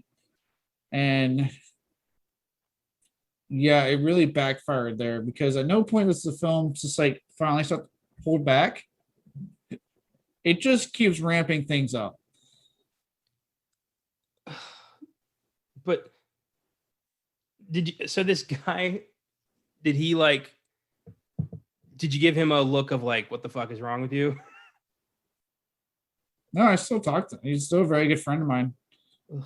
I just respect that he likes the movie and I won't ever sit through it again. Okay, well, damn. See, I don't need that shit in my life. I'm not doing that. I mean, have you ever taken a shower and you just don't feel clean even in your soul? No, because I don't watch nightmarish shit like that. Yeah, that's what happened there. I couldn't, like, straight up, I'll be blunt right now. I couldn't masturbate for like a week without thinking of that fucking movie. See, I also don't need that hold up in my life. That movie, oh man, it fucks me up. But you know what? Nothing's fucked me up since. See, that's another thing. I don't need the bar set too high to the point where I can't enjoy anything else. That would just ruin this whole podcast. If I can't enjoy any of these movies, what's the fucking point? Movie really has to go out there now to like raise the bar of the Serbian film set. God.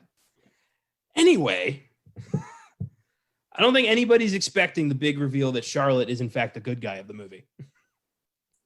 No, because the movie literally until then makes you think that she's the bad guy. Because again, I call it like the second layer. All you see is she gets attacked in her home, runs over to the boarding house, right? They say, "Hey, just keep an eye out." Blah blah blah. She gets it, or no, she runs to the boarding house first. I think. Hold on. No, that's right. Gets attacked. Charlotte fucking takes her ass over there in the car. Then that's when they talk in the living room, and he fucking grabs her and takes her down to the room. So you're thinking, "Oh shit, she's the bad guy. She's getting her comeuppance." But then the movie drops the next fucking layer of like, no, this has been one big part of the fucking plan that we're now getting privy to. Yeah. This is a rape cult that was established by Anton's grandfather because they all believe, this family, that sexually assaulting young girls can lead to their experiencing their ultimate potential and turning them into vessels for God's music. Like, what the fuck? Cult, man. Gotta hate them. Oh, I didn't. You just have to like. You start thinking about like how did like the grandfather come with this, and the rest of the family clearly fell in line with it. His wife is fine with it. How the fuck do you bring that up to her and convince her that this is a good thing to do to another woman? That's got to be, yeah. Well, you get the sense that Paloma isn't on 100% on board. She has these fleeting moments of like, I don't like watching this, but I think, he's got her, toe in the line somehow, threats, or I don't know. Cult leaders are weird like that. They have the ability to convince people to do fucking anything.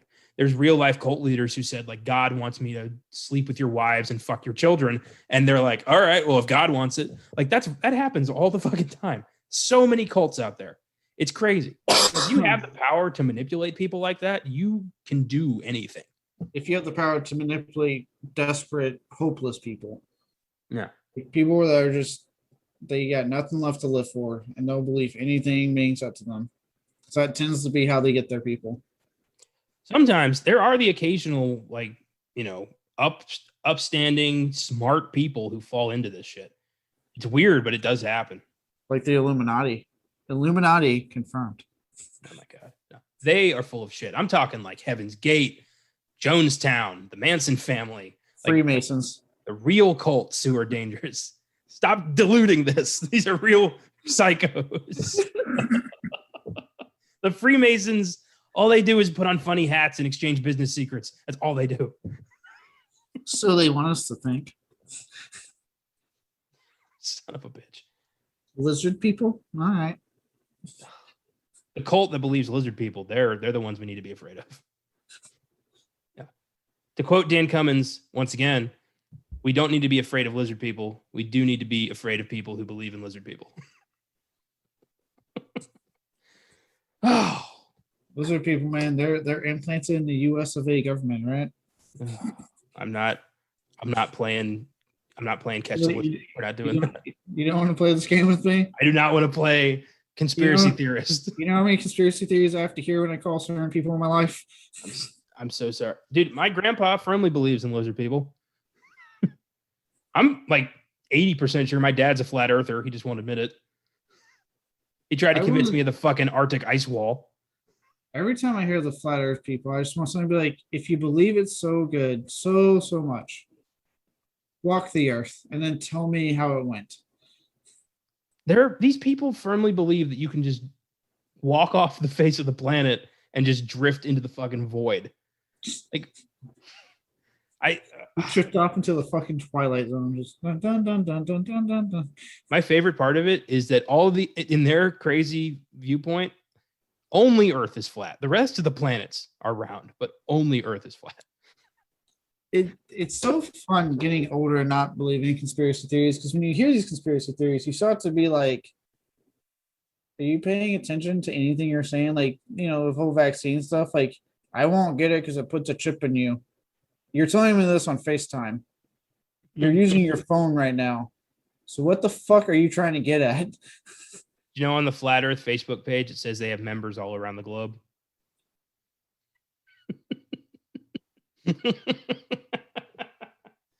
Oh boy. I want a flat Earth globe. So I can just have that. I love how much power they give to NASA. Like they think NASA is this like global corporation that is paying off millions of soldiers and scientists and politicians. NASA hasn't been able to get decent funding since the 80s. Like NASA is broke. They can't afford shit. Like how are they paying off everybody on the planet to keep this secret? The only reason they're afloat is because they partnered with the fucking United States Air Force, and now they're partnering with the United States Space Force. Fuck yeah, NASA. Space Force. Ugh. I'm so down for Space Force, mainly because I watched the show. So I'm so down for Space Force. Sometimes I feel like I'm living in a fucking Mad TV sketch. Like I wake up and I'm like, people believe the earth is flat. They believe that they don't want the government to track them while they're carrying cell phones in their pocket. And we have a fucking Space Force. This is not reality. This is a cartoon. And yet all this shit happens. We make fun of it. The government fully admits to aliens, and we just went, all right.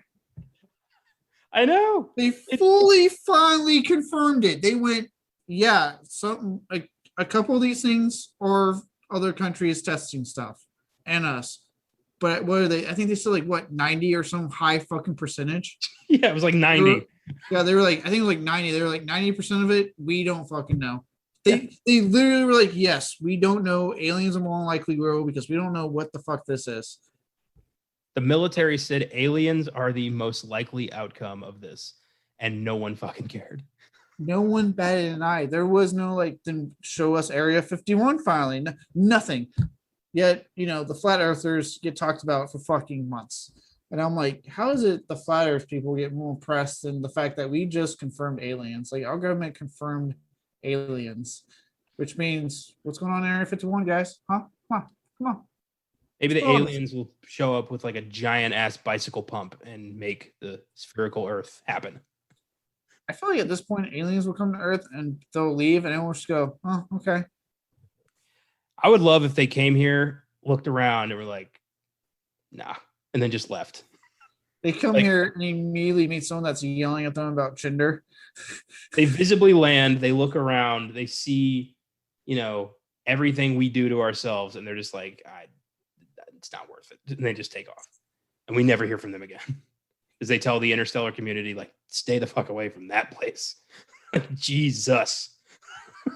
They're having they got people invading the Capitol. They're yelling at people about misgendering. I don't know what. It's crazy down there. There's a lot of craziness happening there, guys. Just stay the fuck out. Stay the fuck out of there. Let them deal with their own problems. Colts. This one state called Texas keeps threatening to become its own fucking country. I don't know what's happening down there.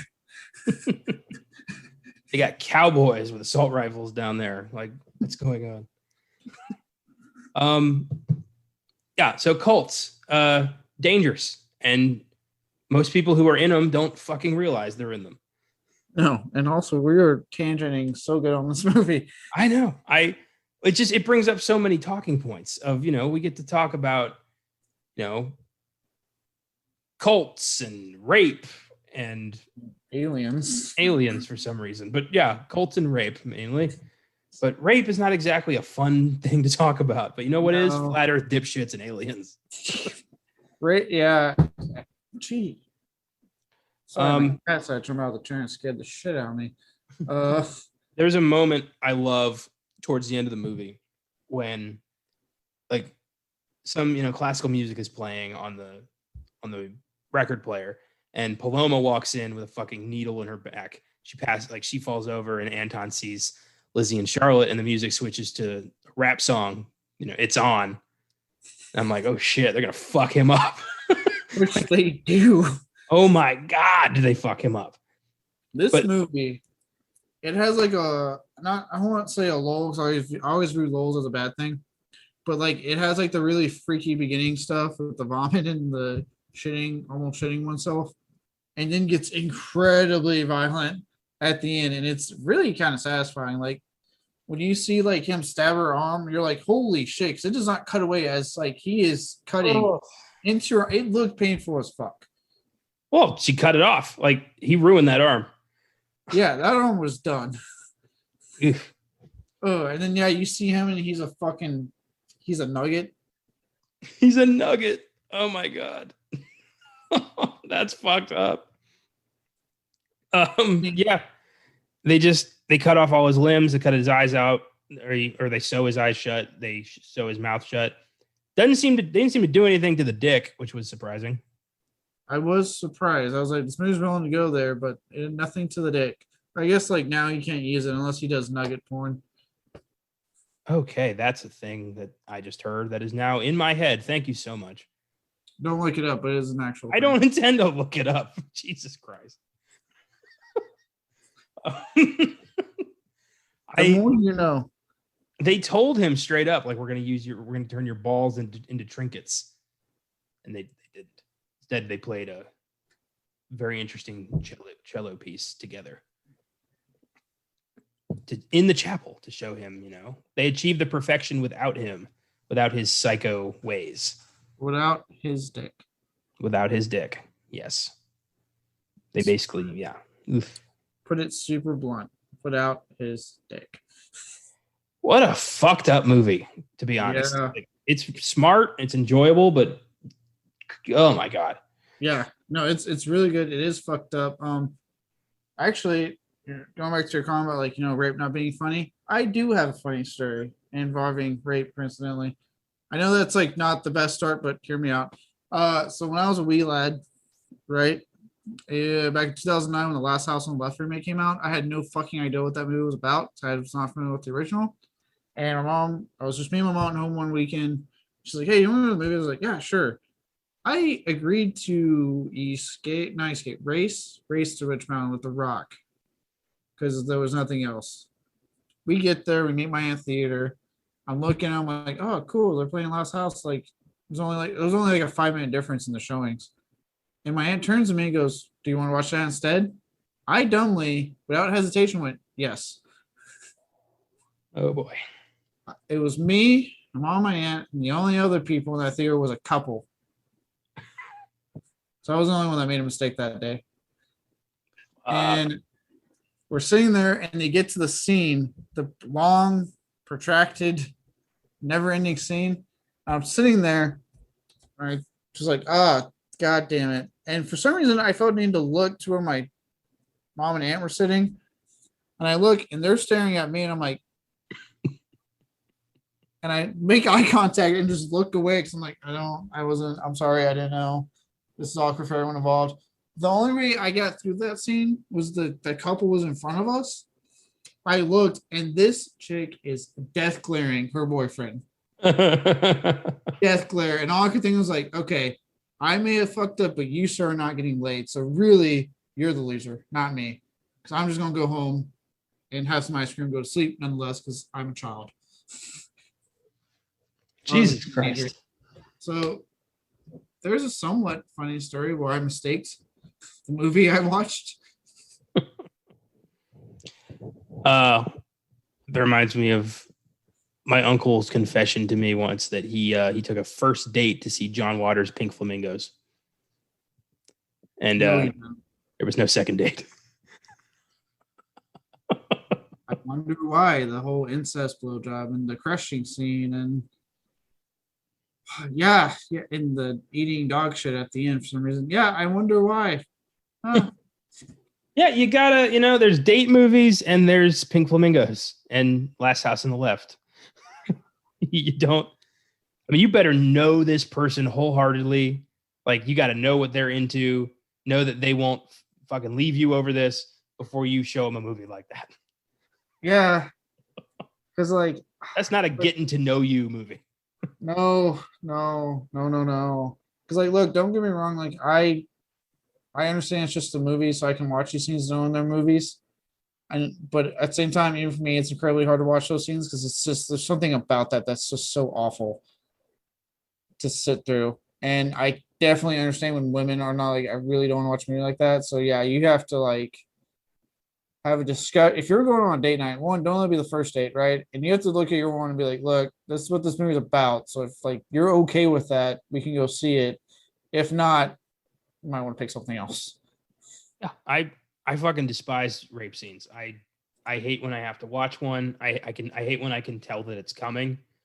It's the sickest shit to put in a movie as far as I'm concerned. Like I 100% kind of get murder sometimes.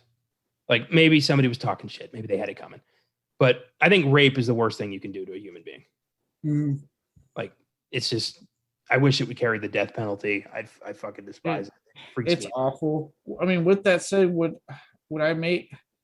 I know some people say like you don't have to put the rape scene in, and with that, like obviously I'd rather just have an implied rape scene. But I feel like if it's not exploitative, if it's in service of the story, and there is going to be a comeuppance on these people, you can put it in. I know it's incredibly tough to sit through. I understand it's incredibly tough to sit through, but like to me, like films like Last House work, right? Because yeah, you have to sit through that scene, but then you see the comeuppance. Well, I mean, we get that with the perfection too. The comeuppance isn't any less earned, even though we don't actually see anything happen. We just know that it happened. Yeah. So I think it can work without needing to see all of that. I'm not saying I want to see it, but I'm saying if you are going to do it, there better be a comeuppance. It better not be exploitative. And obviously, they're not going to do infection because it's kids. Like I would never. I don't. It's uncomfortable watching a rape scene as is. I definitely don't want to see a kid get raped. In a movie that would just, that would probably make me walk out. Well, wait, damn it, Serbian film. Yeah, Never mind. You didn't fucking walk out, did you? Never mind, people. Okay, fuck it. I've seen this movie. God damn it. Rape's hard to get through. At least give me like the pleasure of them having their comeuppance at the end of the movie. Oh boy, this is well, I won't say our darkest episode. To me, that still belongs to Song of the South. Mea culpa, by the way, everybody. I did not exactly know what I was getting into with that one. If you had picked any other day, but you felt it needed to be like Christmas, it was New Year's. Or it was New Year's, damn it. But it's still part of that like Christmas, New Year's festivities everybody feels. And you were like Song of the South. Yeah, it was sad. It was uncomfortable, and I regret it. But yeah, well, that's pretty much it. I don't want to. Yeah, I don't ever want to watch that again. But Zippity Doo Dah is an infectious song. I will say that. Is that what that song comes from? Yeah. I never knew that. Oscar-winning song. Song of the South has 2 Oscar wins, actually. What's the other one? An honorary award for James Baskett, who basically got an Oscar for playing such a kindly old black man. Like that was the honorary award, and he couldn't even go to the ceremony because it was segregated. Yeah. I don't know why I brought that shit into this episode. Jesus Christ. It's already dark enough. Moving on. Filmgazm facts. I only have one. And it is going to make this a darker episode. God. Yeah, that's right. Whether done intentionally or coincidentally, this film's plot and the timing of its release by Miramax suggests a rebuke of Harvey Weinstein's crimes. Weinstein founded Miramax in 1979 with his brother, Bob, that's what it is. Bob Weinstein. I couldn't remember. I was like, I wanted to say like, I don't know. I wanted to say Max, but I'm like, that's the Jewish accountant from Family Guy. I know that's not, that's not the Weinstein brother. Yeah, Bob Weinstein. Harvey was fired from Miramax for sexual abuse and rape in 2017. The parallels between Anton and Weinstein are obvious, and the overt feminism in the plot seems to be an attempt to distance Miramax from Weinstein's actions. Note that Miramax's holding companies had been trying to sell the company and all of its assets even before Weinstein's victims went public. And that means, before they went public, but it's not like the Miramax executives didn't fucking know everything that was going on. Mm. Everyone in Hollywood kind of knew about this. It was weird. like the whole joke was like, don't be left in a room alone with Harvey Weinstein. But seriously, don't be left alone in a room with Harvey Weinstein. Well, now you can't. That fucker's in jail, thank God. Yeah, he just pled not guilty to like 12 counts of rape. Yeah. But yeah, I can see this film being kind of a fuck you to Harvey Weinstein, kind of being retooled to be, you know, a pro-feminist, anti-rape movie. I wonder if that was the original intent, or if this film got a little tweaked to kind of represent Miramax in the wake of all that shit. Yeah, if it did get tweaked, it's not noticeable because they don't. Again, this is why I know we've talked about, like you've talked about a lot with, like, you know, female empowerment films. Like, these are the kind of films I want with this whole like trend on, like, when I tell people, like, because I know I say on my end, like, I hate when a movie pauses to fucking hammer home its message and focus on that instead of story. This is what I'm talking about. Like, here's a movie that, like, yeah, it probably did. It's a, you know, you get two strong female characters that get their comeuppance. Yeah, it has absolutely a very strong feminine side, but it doesn't beat you over the head with it. It tells a really good story in the process of doing that. And because of it, it's why I've latched onto it so much. And if it was written in the case of Harvey Weinstein, hey, good, because then that means I'm just going to imagine him as the Nugget instead of Steven Weber. I'm waiting for him to die in prison, either from like disease or a heart attack or big bullet or whatever. He was on like death row when I was seeing him for like the trial, and he's like on the fucking walker. Like, that dude looks like he's about to fucking croak any day now. That was probably a way to drum up sympathy. Like, I'm just a little, you know, I'm just a sick old man. I couldn't hurt nobody. That kind of thing. I like how do you think that's going to work, dude? Because we know the one thing you can do, sit down and force them to do things to you, which is how it's not a lot of them happen. I think he's a lot like Anton. I think he firmly believes that what he's doing is good for women's careers. I firmly believe that he thinks he did the right thing. I think he doesn't think he did anything wrong. He's a piece of shit. Mm-hmm. And I hope, unlike Cosby, he actually stays in prison. Yeah, me too. Anyway, let's get the fuck out of here. I give The Perfection an 8. It's a solid psychological horror film that really keeps you guessing until the very end. It's a very smart watch. It's entertaining. It's satisfying. And yeah, I wish it had more of a following. Yeah, I gave it a 9. I really, really enjoyed it. Like how it kept me guessing until the end. I really appreciate especially from that. I'm not sitting there going, oh, this is how it's going in. I didn't know this was going in, and that was satisfying. Performances are good across the board. I do wish it had gotten more attention. And, you know, heavy subject matter aside, and I know we kind of went down the dark route, this is something I would actually recommend anyone to watch on a whim. Because luckily, like, if anyone's worried, like, a lot of it's implied, you're not seeing anything, thank God. And like you said, those great comeuppance at the end. And it's a satisfying movie. Like, I would definitely recommend this to anyone to watch. If you're looking for like a good horror movie on Netflix, check out The Perfection. Yeah. Hell yeah. Thanks for listening, everybody. Hope you enjoyed this one, even though this got really dark and sad and uncomfortable. Anyway, special thanks to the entire Filmgazm Productions team for making this happen. Austin Johnson, Josh Allred, and of course, Caleb Leger. Special thanks to Andrew Bachman and Juwan Carter, the Giggle Guys, for all they do with their show. Next week, we tackle a divisive sci-fi drama from the early 2000s that some people adore and others despise. Caleb and I both like it, so that's the angle we're going to be taking. Evan has an unusual condition.